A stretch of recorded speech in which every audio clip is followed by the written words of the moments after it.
അമ്മ മാതാവിനും ഉണ്ണീശോയ്ക്കും ഒരുപാട് നന്ദി. എൻ്റെ പേര് മിന്നു മാത്യു. ഞാൻ പൊൻകുന്നം തിരുക്കുടുംബ ഫൊറോന ദേവാലയത്തിൽ നിന്ന് വരുന്നു. ഇതെൻ്റെ അമ്മ. 2019 ഇവിടെ വന്ന് ഉടമ്പടി എടുത്തതാണ്. ഞാനിവിടെ വന്ന് ഉടമ്പടി എടുത്തത് 2023 മാർച്ച് 3-ാം തീയതിയാണ്. ഞാനന്ന് ഉടമ്പടി വെച്ച നിയോഗം ഞാനന്ന് BTech 3rd ഇയർ സ്റ്റുഡൻ്റ് ആയിരുന്നു. അന്നൊരു ക്യാമ്പസ് പ്ലേസ്മെൻറ്റ് വഴി എനിക്ക് ജോലി ലഭിക്കണമെന്ന് വിചാരിച്ചാണ് ഞാൻ ഉടമ്പടി എടുത്തത്. അങ്ങനെ 3rd ഇയർ കഴിഞ്ഞപ്പോഴത്തേക്കും എനിക്ക് ക്യാമ്പസ് പ്ലേസ്മെൻറ്റ് വഴി ഒരു ജോലി ലഭിച്ചു. പിന്നീട് അതിൻ്റെ ട്രെയിനിങ് സ്റ്റാർട്ട് ചെയ്തു. പക്ഷേ ട്രെയിനിങ് കഴിഞ്ഞ് ആ ജോലിയെക്കുറിച്ച് യാതൊരു റെസ്പോൺസും കമ്പനി തരുന്നുണ്ടായിരുന്നില്ല. അങ്ങനെ പിന്നീട് എന്ത് ചെയ്യണമെന്ന് അറിയത്തില്ലായിരുന്നു. അങ്ങനെ എൻ്റെ ബ്രദർ പറഞ്ഞു, നീ മാസ്റ്റേഴ്സ് എടുക്കാൻ ഓസ്ട്രേലിയയ്ക്ക് വരാൻ പറഞ്ഞു. അങ്ങനെ ഞാൻ PTE എക്സാമിന് പ്രിപ്പയർ ചെയ്തു. അങ്ങനെ 1 month കോച്ചിങ് എടുത്തു. ഫസ്റ്റ് ടൈം ഞാൻ PTE എക്സാം എഴുതി. എനിക്ക് നല്ല സ്കോർ ലഭിച്ചെങ്കിലും അനിയൻ്റെ യൂണിവേഴ്സിറ്റി കിട്ടാനുള്ള സ്കോർ എനിക്ക് ലഭിച്ചിരുന്നില്ല. പിന്നീട് ഞാൻ ഇവിടെ വന്ന് ജോസഫ് അച്ഛനെ കണ്ട് ബ്ലെസ്സിങ് വാങ്ങിച്ച് രണ്ടാമതൊരു തവണയും കൂടി എക്സാം എഴുതാമെന്ന് വിചാരിച്ചു. അങ്ങനെ വീണ്ടും എക്സാമിന് പോയി. എക്സാം എഴുതി തിരിച്ച് ഞാൻ വീട്ടിലേക്ക് വരുന്ന വഴിക്ക് ആരോ എൻ്റെ മനസ്സിൽ പറഞ്ഞു, നീ എക്സാമിൻ്റെ സൈറ്റിൻ്റെ പാസ്വേഡ് മാതാവെന്നാക്കാൻ. അങ്ങനെ ഞാൻ എക്സാമിൻ്റെ റിസൾട്ട് വരുന്നതിൻ്റെ ടൈമിൽ പാസ്വേഡ് മാറ്റി മാതാവെന്നാക്കി റിസൾട്ട് ഓപ്പണാക്കി നോക്കിയപ്പോൾ എനിക്ക് നല്ല സ്കോർ തന്നിൽ മാതാവ് എന്നെ അനുഗ്രഹിച്ചു. അങ്ങനെ മുന്നോട്ട് ഓസ്ട്രേലിയൻ പേപ്പർ വർക്ക് നീങ്ങി. ഞാൻ ലോണിന് ബാങ്കിൽ ചെന്നു. ലോൺ തരത്തില്ല എന്നവർ പറഞ്ഞു. ഓൾറെഡി ബ്രദർ ലോൺ എടുത്തത് കൊണ്ട് എനിക്ക് ലോൺ തരില്ല എന്ന് മാനേജർ പറഞ്ഞു.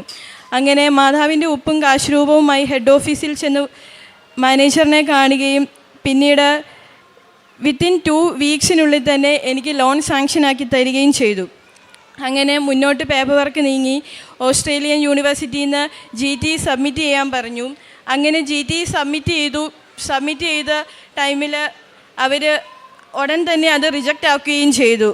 അവർ പറഞ്ഞ റീസൺ ഇതായിരുന്നു, ഞാനും ബ്രദറും സെയിം യൂണിവേഴ്സിറ്റിയിലായതുകൊണ്ട് ഫിനാൻഷ്യൽ ലോൺ ഇല്ലയെന്ന് പറഞ്ഞാണ് റിജക്റ്റ് ആക്കിയത്.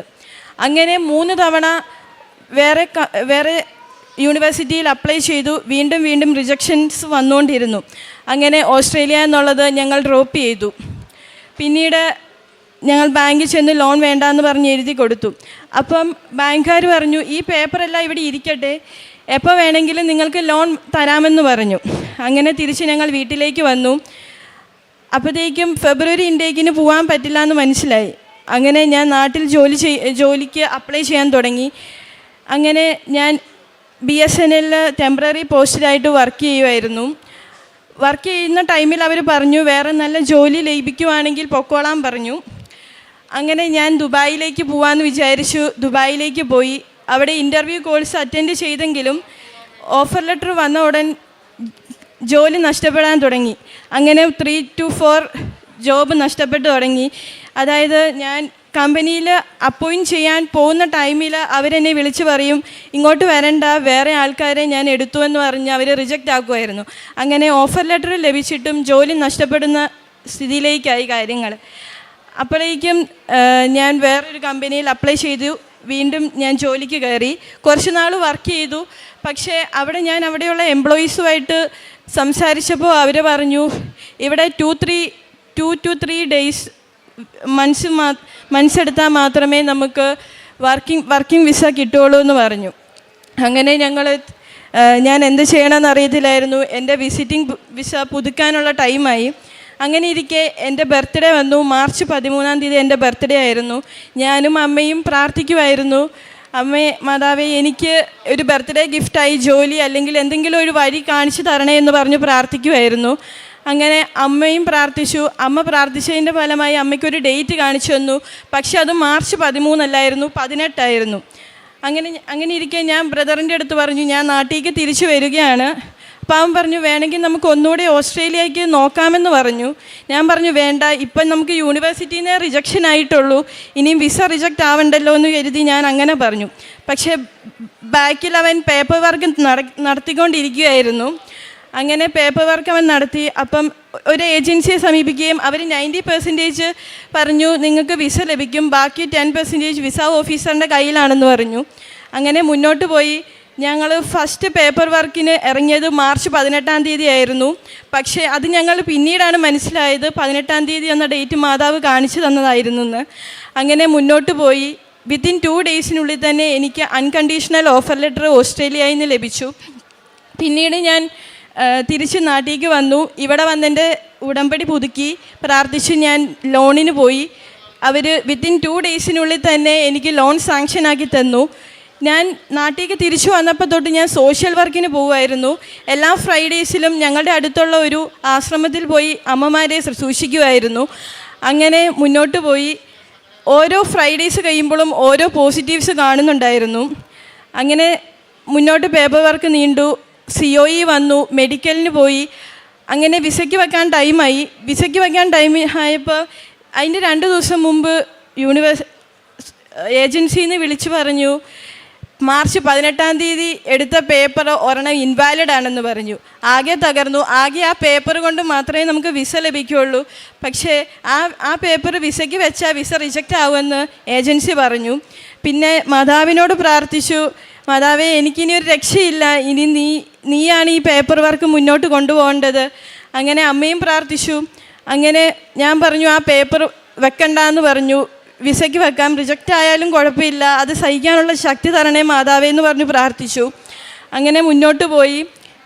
ഏപ്രിൽ 28-ാം തീയതി വിസയ്ക്ക് വെക്കാൻ ടൈമായി. അന്ന് രാവിലെ വീണ്ടും ഏജൻസിയിൽ നിന്ന് വിളിച്ചു പറഞ്ഞു, ഇതിലുള്ള ഡേറ്റ് ഓഫ് ബർത്ത് ഒക്കെ വ്യത്യാസപ്പെട്ടാണ് കാണിക്കുന്നതെന്ന് പറഞ്ഞു. അങ്ങനെ വീണ്ടും നിരാശയായി. ഞാൻ പറഞ്ഞു രണ്ടും കൽപ്പിച്ച് വിസയ്ക്ക് വെച്ചോ, കുഴപ്പമില്ല എന്ന് പറഞ്ഞു. അപ്പോൾ ബ്രദർ അവിടെ നിന്ന് പറഞ്ഞു ഞാൻ വിസയ്ക്ക് ഫീസ് അടച്ചു. അപ്പോൾ ഏപ്രിൽ 28-ാം തീയതി ഉച്ച കഴിഞ്ഞ് 2:56 ഞാൻ വിസയ്ക്ക് വെച്ചു.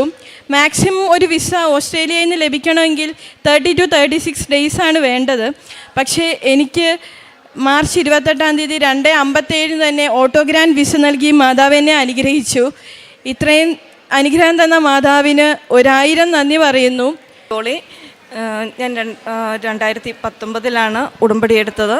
12 പ്രാവശ്യം ഞാനിവിടെ വന്ന് ഉടമ്പടി പുതുക്കി.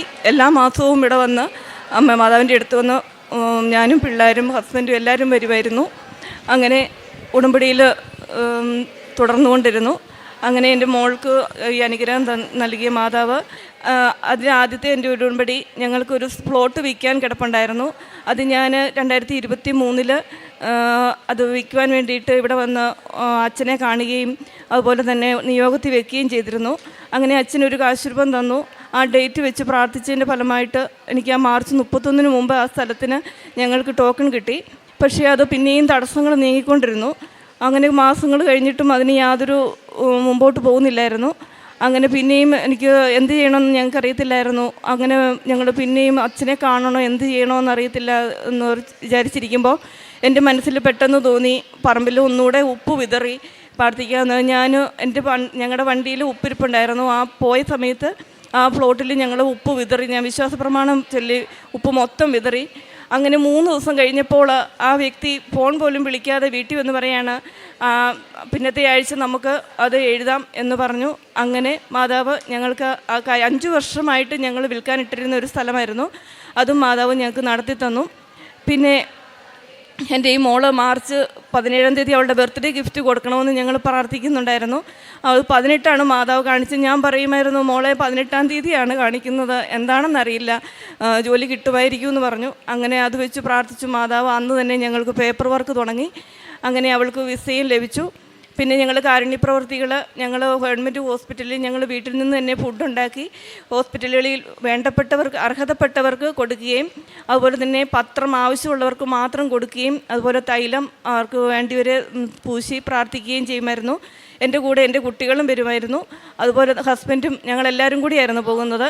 അതുപോലെ തന്നെ ഞങ്ങൾ അമ്മമാരുടെ അവിടെ ചെന്ന് അവരെ ശുശ്രൂഷിക്കുകയും അവരെ കുളിപ്പിക്കുകയും അവർക്ക് തലമുടി വെട്ടിക്കൊടുക്കുകയും അവരുടെ നഖം വെട്ടുകയും അവരെ റൂമൊക്കെ ക്ലീനാക്കുകയും അവർക്ക് ഫുഡ് കൊടുക്കുകയും അവരുടെ പാത്രം കഴുകുകയും അങ്ങനെയെല്ലാം ഞങ്ങൾ എല്ലാ വെള്ളിയാഴ്ചയും ഞാനും കുട്ടികളും പോയി ചെയ്യുമായിരുന്നു. അതുപോലെ തന്നെ പത്രം ഞങ്ങൾ ഓട്ടോ സ്റ്റാൻഡുകളിലും അതുപോലെ തന്നെ ബസ് സ്റ്റോപ്പിലും അതുപോലെ തന്നെ വീട് കയറി ഇറങ്ങി കൊടുക്കുമായിരുന്നു. എങ്കിലും ഞാൻ മാതാവിനോട് പ്രാർത്ഥിക്കുമായിരുന്നു, മാതാവേ എൻ്റെ ഈ ഉടമ്പടി അമ്മ സ്വീകരിച്ചിട്ടുണ്ടെങ്കിൽ ഒരു തെളിവ് തരണേന്ന് ഞാനെന്നും പ്രാർത്ഥിക്കാറുണ്ടായിരുന്നു. അങ്ങനെ ഈ കഴിഞ്ഞ മാസം ഞങ്ങൾ പിള്ളേരും ഞാനും കൂടെ ഒരു ഉടമ്പടി പത്രവുമായിട്ട് ഇങ്ങനെ വീട് കയറി ഇറങ്ങി. അങ്ങനെ കഴിഞ്ഞ മാസം ഇവിടെ ഒരു സഹോദരൻ സാക്ഷ്യം പറഞ്ഞു. ഓസ്ട്രേലിയയിൽ നിന്നുള്ള ഒരു ബിജിഷ് എന്ന സഹോദരൻ ആ മകന് പത്രം കൊണ്ട് കൊടുത്തു. ഞാൻ ആ മകനോട്, ഞങ്ങൾക്കറിയില്ലായിരുന്നു, അവർക്ക് വിശ്വാസം കുറവായിരുന്നെന്ന് അറിയത്തില്ലായിരുന്നു.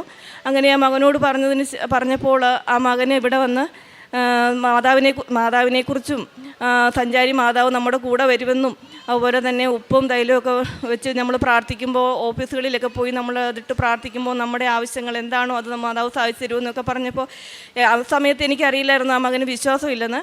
പക്ഷേ ഈ കഴിഞ്ഞ മാസം ആ മകൻ ഇവിടെ വന്ന് സാക്ഷ്യം പറഞ്ഞു. ഇങ്ങനെ പറയുകയും ചെയ്തു. അതിനുശേഷം അതെനിക്ക് മനസ്സിലായി, മാതാവ് ഞങ്ങളുടെ ഉടമ്പടി ഏറ്റെടുത്തു എന്ന്.